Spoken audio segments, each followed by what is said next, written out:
नायम आत्मा बलहीने न लभ्य। क्या बताया? नायम आत्मा बलहीने न लभ्य, अर्थात कमजोर व्यक्ति कभी भी आत्मा तत्व का साक्षात्कार कर ही नहीं सकता। ये कमजोरी क्या है? बिना निज वैराग्य के किसी भी साधन से सत्य का साक्षात्कार करना, अर्थात ब्रह्म विद्या के सिवाय किसी भी साधन को महत्व दे करके इनके द्वारा अपने को कृत्य समझना या समस्त बंधनों से मुक्त होने की चेष्टा करना, यह बहुत बड़ी कमजोरी होती है।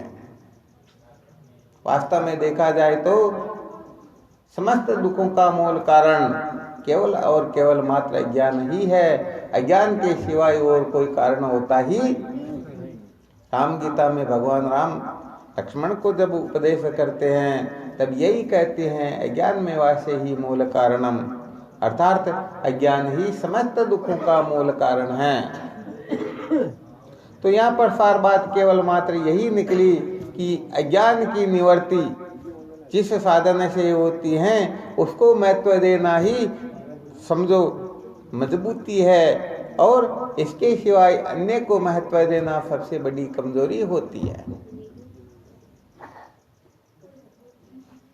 तो समझने की बात केवल मात्र इतनी ही है कि ज्ञान रूपी वृक्ष जब तक मूल सहित निवृत्त नहीं हो जाता है तब तक कभी भी दुखों से मुक्ति प्राप्त होती ही नहीं।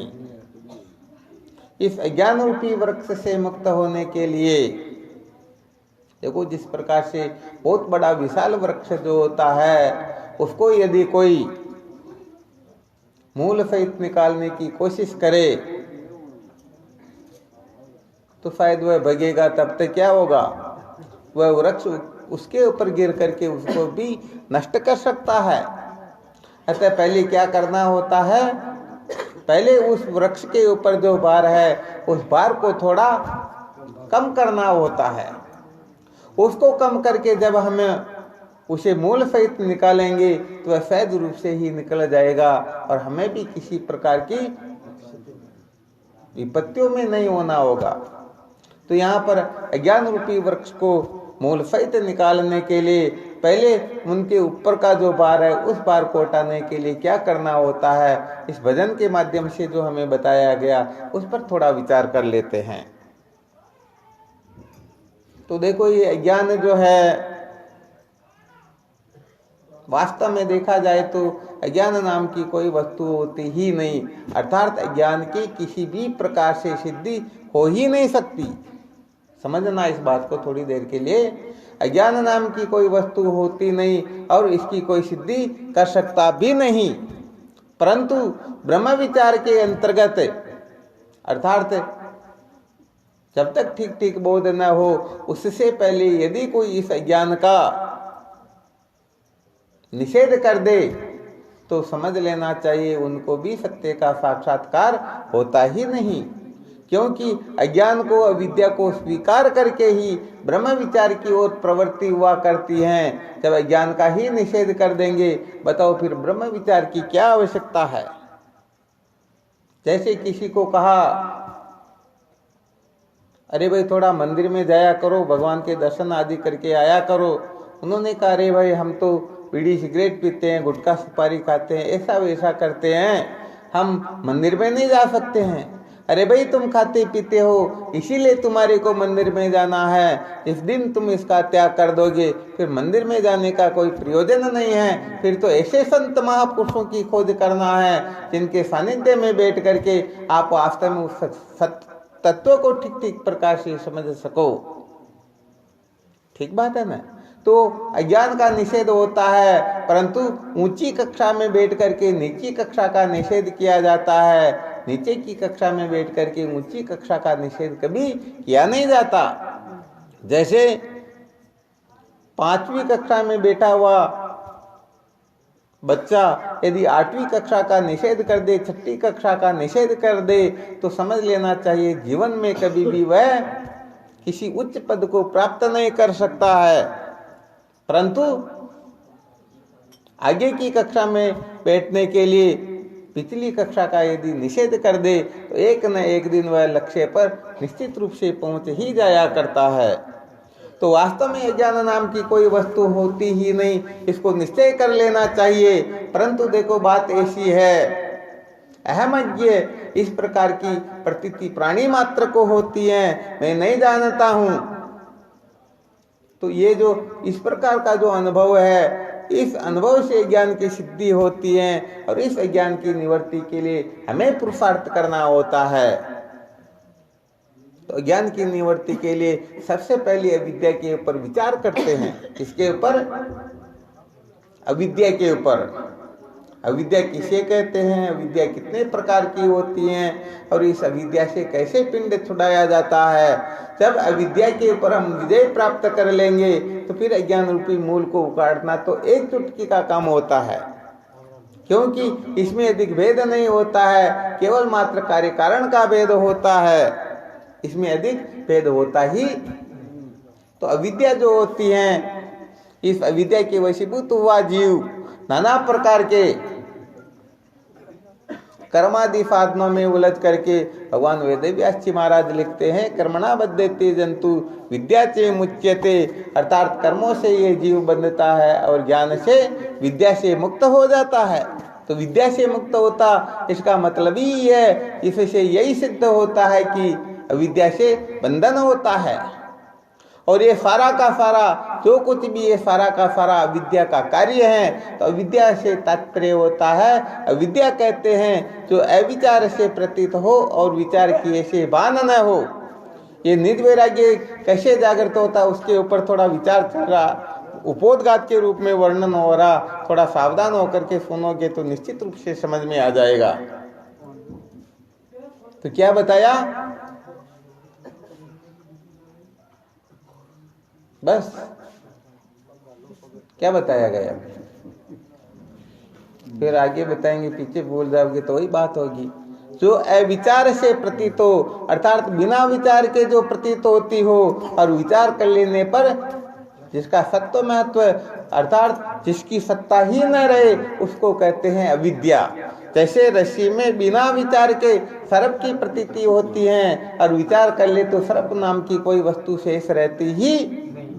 तो इस संसार में जो जो बिना विचार के प्रतीत होता है, ये सारा का सारा विद्या का ही कार्य है, ये सारा का सारा विद्या रूप ही होता है। अब इसमें अनेक प्रकार के दृष्टांतों से हम विचार करके समझ सकते हैं। बिना विचार के जो प्रतीत होता है और विचार करने पर जिनका सत्व महत्व रहता ही नहीं, उसको कहते हैं अविद्या। और ये अविद्या होती है दो प्रकार की। कितने प्रकार की? पहले नंबर की जो होती है उसको मूल अविद्या कहते हैं और दूसरे नंबर की जो होती है उसको तूल अविद्या कहते हैं। मूल अविद्या से तात्पर्य होता है जो शुद्ध स्वरूप को आच्छादित करे, उसे मूल अविद्या कहते हैं। और बाह्य घटपट आदि पदार्थों को जो आच्छादित करे, उस अविद्या को तूल अविद्या कहते हैं। क्या ऐसा समझना चाहिए? अपने बारे में जो भ्रांति उत्पन्न करे, उस अविद्या को मूल अविद्या कहते हैं। और बाहर के घटपट आदि पदार्थ, देखा जाए तो ये लोहा है, परंतु हम इसे समाइक कहते हैं, स्टैंड कहते हैं, है तो लकड़ी, हम उसे हारमोनियम कहते हैं। आ रहा समझ में? तो ऐसे ही बाहर जितने भी पदार्थ है, वास्तव में हम भ्रांति से इनका अनेक नाम रूप करके इनको महत्व देते हैं और विचार करके देखा जाए तो वह वस्तु मिलती ही। क्योंकि वास्तविक वस्तु क्या है? जो उत्पत्ति से पहले होती हैं, अर्थात जो आदि अंत में होती हैं, वही मध्य में होती हैं। जो आदि अंत में नहीं होती वह मध्य में भी। जैसे जेवर बनने से पहले सोना था, जेवर के बिगड़ने के बाद में सोना रहेगा, इससे क्या सिद्ध होता है?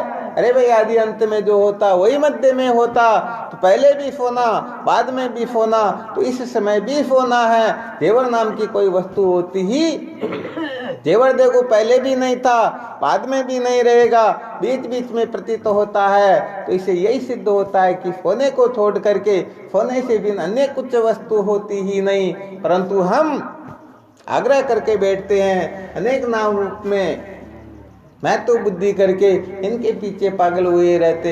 यही ना समझी तो बंधन का मुख्य कारण हुआ करती हैं। तो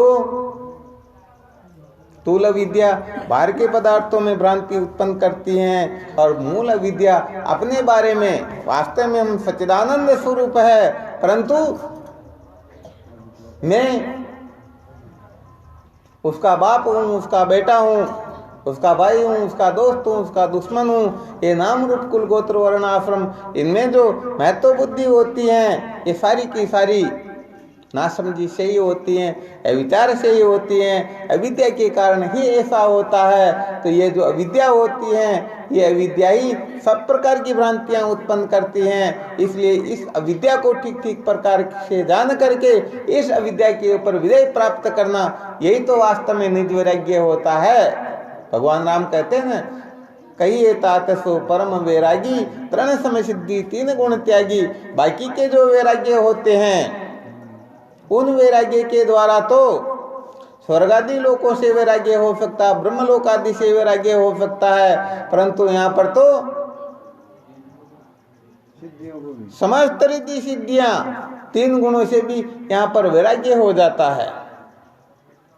तो वास्तव में जो वैराग्य है वह वैराग्य हो, तभी ये विद्या से मुक्ति प्राप्त होती है। बाकी के वैराग्य से काम चलने वाला, हाँ, तो बाकी के वैराग्य तो साधारण वैराग्य होते हैं। वैसे वैराग्य भी दो प्रकार के होते हैं, पर वैराग्य और अपर वैराग्य। अपर वैराग्य फिर चार प्रकार का होता है, यत्मान व्यतिरेक, एकेंद्रिय वशीकार। वशीकार वैराग्य फिर तीन प्रकार का होता है, मंद, तीव्र और तीव्रतर। तो जितने भी वैराग्य है, इनसे ब्रह्म साक्षात्कार नहीं होता है। ब्रह्म साक्षात्कार के लिए तो परम वैराग्य की आवश्यकता होती है। और परम वैराग्य भी बता दिया, कहिए तात सो परम वैरागी, तृण समय सिद्धि तीन गुण त्यागी। तो उनको ही आत्मतत्व का यथार्थ बोध होता है। बाकी के तो ये छोटे छोटे वैराग्य, इसमें कोई बड़ी बात होती ही। तो मूल विद्या और तूल विद्या दो के बारे में वर्णन चल रहा था। तो ये मूल विद्या फिर दो प्रकार की होती हैं। कितने प्रकार की? एक तो कारण रूप से होती हैं और दूसरी कार्य रूप से हुआ करती हैं। कारण रूप से जो होती हैं वह सुषुप्ति अवस्था में रहती हैं, और ये कारण रूप जो विद्या है ये फिर दो प्रकार की हुआ करती हैं। इसको कहते हैं आवरण विक्षेप शक्ति वाली। आवरण का अर्थ होता है वस्तु के स्वरूप का छिप जाना, और विक्षेप का अर्थ होता है उसी को दूसरे रूप में दिखा देना। जैसे रस्सी में जब सर्प की भ्रांति होती है तो यहाँ रस्सी तो छिप गई और वही रस्सी हमें सर्प के रूप में प्रतीत होने लग गई। तो ये आवरण विक्षेप शक्ति वाली जो विद्या है, एक प्राणी मात्र में भ्रांति उत्पन्न कर रही है। मैं ब्रह्म हूँ, ये पक्की बात है, परंतु ये ब्रह्मत्व तो छिप गया और इसकी जगह पर मैं कर्ता भोक्ता पापी पुण्यात्मा परिचिन्न संसारी जीव हूँ, इस प्रकार का हो गया। इसको कहते हैं विक्षेप। शायद थोड़ा थोड़ा समझ में आ रहा होगा। और वैसे देखा जाए तो इसको समझेंगे तभी काम चलेगा। तो फिर शुरू से ही इनको ही समझना चाहिए। फालतू के कचरे में पड़कर क्यों जीवन को व्यर्थ बर्बाद करना। तो ये आवरण विक्षेप शक्ति वाली जो विद्या है, ये विद्या अपना बहुत बड़ा रोल करती है अपने वास्तविक स्वरूप को छिपाने में। हम वास्तव में क्या है और क्या समझ करके संसार अरण्य में भटकते रहते हैं। अब इसके बाद में जो कार्य विद्या आती है, ये कार्य विद्या फिर चार प्रकार की होती हैं। कितने प्रकार की? और अभी तो थोड़ी देर पहले बताया, वृक्ष को मूल सहित निकालने के लिए सबसे पहले वृक्ष के भार को कम करना होता है। तो कम करने से तात्पर्य यहाँ पर ये चार प्रकार की जो कार्य विद्या बताई गई है, इसके ऊपर विजय प्राप्त करना ही उस वृक्ष के भार को कम करना है। क्योंकि जब तक चार प्रकार की कार्य विद्या में ये जीव संलग्न रहेगा, तब तक ये ब्रह्म विचार कभी भी करने में समर्थ होगा ही। अरे जाने तब ही जीव जग जागा, जब सब विषय विलासी विरागा। अभी तो सोए हुए हैं, सोए हुए जीव कभी भी कर सकते हैं क्या विचार? तो चार प्रकार की जो कार्य विद्या है। हाँ बोलो। हमको पूछो तो चलो भाई, तू समझ में आ रही है, बोलो तो चलो। कोई दिक्कत की बात नहीं, समझ में नहीं भी आ रहा फिर भी संस्कार तो बन रहे हैं, और ये संस्कार कालांतर में अपने जीवन को धन्य बना देंगे। तो थोड़ी देर के लिए वो सुना देते, फिर सबके समझ में आएगा वही सुनाएंगे। क्या हुआ? आपका भी एक बार में समझ में बनाया आपने। हाँ नहीं सर, एक बार में समझ आ जाता होगा, समझ करता ही बोल। एक बार क्या हो, धीरे धीरे आए समझ में। एक बार क्या होता है, धीरे धीरे आओगे। वृंदावन के अंतर्गत उड़िया बाबा जी महाराज के आश्रम पर अलीगढ़ विश्वविद्यालय के कोई प्रोफेसर, जो केवल मात्र, अब विचार कर लेना, जो प्रोफेसर हैं उनका तो सब्जेक्ट ही है हर बात को अनेक प्रकार से समझा सकते, ऐसे सामर्थ्यवान प्रोफेसर उड़िया बाबा जी महाराज के आश्रम पर पहुंचते हैं। वहां पर अखंडानंद सरस्वती जी महाराज से 3 घंटे तक वेदांत की बहुत गंभीर गुड विषय के ऊपर चर्चा करते हैं। जब 3 घंटे चर्चा हो जाती तो उड़िया बाबा जी एकाएक पूछ बैठते हैं अखंडानंद जी महाराज के बारे में, अरे भाई वो शांतनु कहाँ पर गया? तो किसी ने कहा भगवान कोई बड़े बड़े प्रोफेसर आए हुए हैं और वेदांत के ऊपर गंभीर विषय के ऊपर चर्चा चल रही है, वो तो अभी वहां पर चर्चा में संलग्न हैं। उड़िया बाबा जी महाराज गए, जब गए उनको देखते ही अखंडानंद सरस्वती जी महाराज खड़े हुए, तो प्रोफेसर उनको भी तो होना ही था, वो भी खड़े हुए। उड़िया बाबा जी महाराज ने एकाएक जैसे ही उनको देखा तुरंत कह पड़े, तुरंत बोल पड़े, अरे जिस तत्व को समझने में तुझे 20 वर्ष लग गए, कहाँ भूखे रहना पड़ता था, पैरों से खून निकलता था, अनेक प्रकार के संकट सुख दुख आदि अनेक प्रकार के संकट सहन किए, तब जाकर के 20 वर्षों में इस बात को तुमने स्वीकार किया, तुम्हारी खोपड़ी में बैठा, तुमको ठीक ठीक बोध हुआ और तुम इन बेवकूफों को, इन मूर्खों को क्या 3 घंटे में ही वेदांती बना दोगे? अब विचार करना, इतने बड़े प्रोफेसरों के लिए कह देते हैं इन मूर्खों को क्या तुम 3 घंटे में ही वेदांती बना दोगे? तो अभी जो महाराज जी कह रहे हैं ना, सचमुच में बात तो यह है, बहुनाम जन्म नामन्ते ज्ञानवान माम प्रपद्यते वासुदेव सर्वमिति समात्मा सुदुर्लभ है। जिनका अंतिम जन्म होता है सचमुच में उनके ही ये बातें समझ में आती हैं, परंतु करे तो क्या, थोड़ा नीच वैराग्य का चल गया इसलिए सुना रहे, फिर बाद में थोड़ा नीची कक्षा का सुना देंगे, ठीक है ना। तो 4 प्रकार की जो कार्य विद्या है, सबसे पहले नंबर की होती है अनित्य में नित्य बुद्धि। अच्छी तरह से इसी को समझना, 4 प्रकार की कार्य विद्या को, और समझ में ना आए तो कम से कम नाम तो याद कर लेना, ताकि विचार करने के लिए कभी न कभी कोशिश की जाएगी।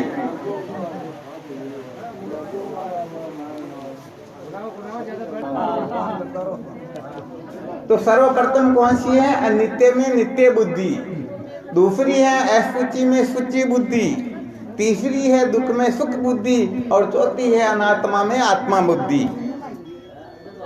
ये 4 प्रकार की कार्य विद्या है, और जब तक इन 4 प्रकार की कार्य विद्या के ऊपर विजय कोई प्राप्त नहीं कर लेते हैं, तब तक ठीक ठीक प्रकार से ब्रह्म विचार करने में कोई समर्थ होता ही।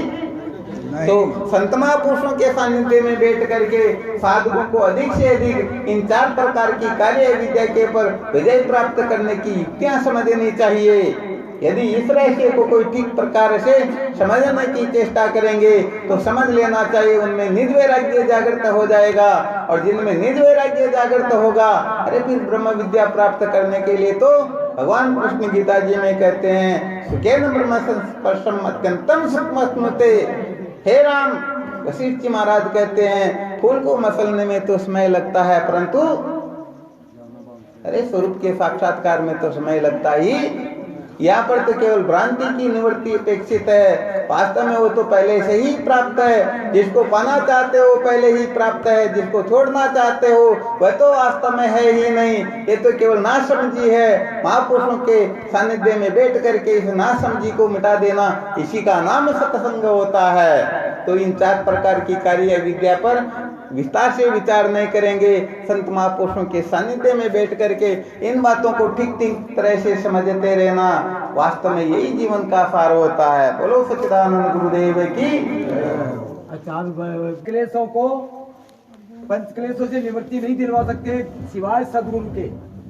और ये पंच क्लेश महाराज जी ने बताया, एक क्लेश, ये 5 क्लेश है, अविद्या, अस्मिता, राग, द्वेष और अभिनिवेश। ये तो अभी महाराज वैसे देखा जाए तो ये पंच क्लेश जो है, विद्या, अस्मिता, राग, द्वेष, अभिनिवेशा इति पंच क्लेशा, ये पंच क्लेश तो योग शास्त्र के अनुसार है। वेदांत के अनुसार तो केवल और केवल मात्र अविद्या ही क्लेश है, क्योंकि अविद्या की निवृत्ति हो जाने के बाद में अस्मिता, राग, द्वेष, अभिनिवेश रहते ही, अरे जब रस्सी में सर्प है ही नहीं, अरे फिर उनके कौन माता कौन पिता, उनमें कितना जहर, कितना भयंकर, क्या उम्र, लंबाई चौड़ी, इसका कोई प्रयोजन रहता है क्या? तो वेदांत के अनुसार केवल अविद्या ही दुख है, अविद्या के सिवाय कोई क्लेश होता ही नहीं है। हाँ, ये थोड़ी विशेष बात है, तो अच्छी तरह से समझ लो। अविद्या के सिवाय बांधने वाली कोई वस्तु जो सचमुच में, देखो जब दांत में कचरा फंस जाता है ना, और जीभ को पता लग जाए तो आप चाहे कितना भी प्रयत्न करो, जीभ को चाहे बांध दो, फिर भी जब तक कचरा नहीं निकलेगा तब तक वह जीभ रुकेगी क्या? तो ऐसे ही जो विद्या को सचमुच में बंधन का क्या हुआ, बंधन रूप समझेंगे तो निश्चित रूप से छूटने की तड़पन जागृत हो जाएगी। ये स्वाभाविक है, ये साइकोलॉजी है, क्योंकि बंधन में कोई रहना पसंद करता ही जीव मात्र का जो वास्तविक स्वरूप है वो नित्य मुक्त है, इसलिए सब स्वतंत्र होना चाहते हैं। चोर चोरी करके भी यही कहता कि नहीं मैंने चोरी नहीं की, मैं तो बिल्कुल, अरे तो यहाँ पर उनका जो स्वरूप वो भाव प्रकट हो रहे हैं, इसलिए बंधन को कोई महत्व देता ही। तो बस ये अनित्य जो पदार्थ है, आत्मा के सिवाय जो कुछ भी है, परमात्मा के सिवाय जो कुछ भी है, ये सारा का सारा अनित्य है, नित्य रहने वाला नहीं, सारा का सारा झूठा है। आकाश आदि का है अनित्य, नित्य कहे सो नीच, सो अनित्य नित्य नहीं कहे सो कर्मी कीच। अरे भाई, आकाश, वायु, तेज, जल, पृथ्वी, ये पंच तत्व और पंच तत्वों से जो कुछ भी उत्पन्न हुआ, ये सारा का सारा क्या है? अरे जो पांच तत्व ही झूठे हैं, तो इनसे बनने वाला ये शरीर आदि, बताओ ये सत्य होगा क्या? इसलिए अनित्य में नित्य बुद्धि, ये बहुत बड़ी अविद्या है। और केवल यहाँ इतना ही समझना है, अनित्य को नित्य समझो, न तो किसी को उठाना, न किसी को पटकना, न कोई लेना है, न कोई देना, न पकड़ना है, न छोड़ना, केवल मात्र अपनी बुद्धि में जो गलत संस्कार बैठ गए उन संस्कारों को निकालो और उसकी जगह पर संत महापुरुष जिस प्रकार से समझाएं उस प्रकार के संस्कारों को महत्व दे दो। बात इतनी सी है। तो अनित्य को नित्य समझना अविद्या है और अनित्य को अनित्य समझना ये साधना है। ये प्रथम कक्षा वेदांत की जो शुरुआत है। यदि कोई अनित्य को अनित्य समझेगा तो ये पहले आपको थोड़ी देर पहले बता ही दिया था, अनित्य को अनित्य समझेंगे तो स्वाभाविक रूप से उस अनित्य से हम छूटने की चाह करेंगे ना, और नित्य को नित्य समझेंगे तो उसको प्राप्त करने की, जानने की जिज्ञासा स्वाभाविक रूप से जागृत हो जाएगी। तो ये पहली है। दूसरी होती है असुचि में सुचि बुद्धि। ये संसार के सारे भोग पदार्थ अपवित्र है, परंतु क्या समझते हैं? इनको पवित्र समझते हैं। ऐसे देखा जाए तो ये असुचि में सुचि बुद्धि ये बहुत ज्यादा खतरनाक होता है। इसके ऊपर विजय प्राप्त करना, एडी से चोटी तक का पसीना एक हो जाता है, ये कोई साधारण बात नहीं है। यहाँ पर तो 60,000 वर्ष तक सोबरी ऋषि तप करते हैं और स्नान करते समय मछलियों की क्रीड़ा को देख करके विचार कर ले, तेरे फालतू जीवन को बर्बाद कर दिया। मौज मस्ती तो बिना शादी के होती ही नहीं, इसलिए शादी के बिना काम चलने वाला। तो ये असुचि में सुचि बुद्धि थोड़ी खतरनाक होती है। इसके लिए बड़ा पुरुषार्थ करना होता, जिनके ऊपर महापुरुषों की कृपा होती है, जो स्वयं बहुत उच्च कोटि का साधक हो, वास्तव में वे ही इनके ऊपर विजय प्राप्त करते हैं। वरना तो सच्ची बात अच्छे भी इधर उधर हो जाते हैं। तीसरी होती है दुख में सुख बुद्धि। संसार के सारे पदार्थ दुख रूप है, परंतु हम इनको सुख रूप समझ करके इनके पीछे पागल हो रहे हैं।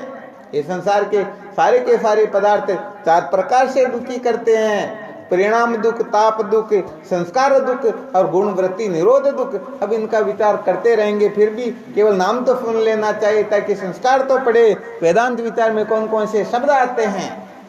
तो दुख में सुख बुद्धि, संसार के सारे पदार्थ दुख रूप है, परंतु हम इनको सुख रूप समझ करके इनके पीछे पागल हो रहे, यही दुख में सुख बुद्धि है।